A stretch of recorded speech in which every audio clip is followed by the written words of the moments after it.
या गाईचा काय प्रॉब्लेम होता? या गाईनं 2 बच्चे दिले होते, पोटात मेले होते सर. का? कारण की मिल्क चार्जर काही चालू नव्हतं. बर.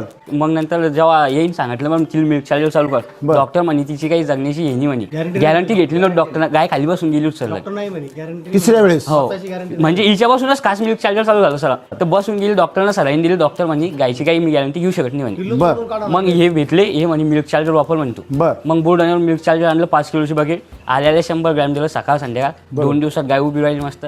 डॉक्टर म्हणे गाय 21 दिवस बिन दूध देऊ शकत नाही म्हणे.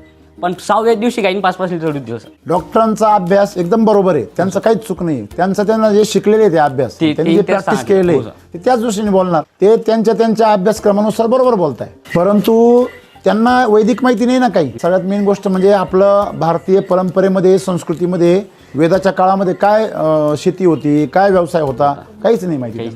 त्यांना केमिकलचं सगळं माहिती.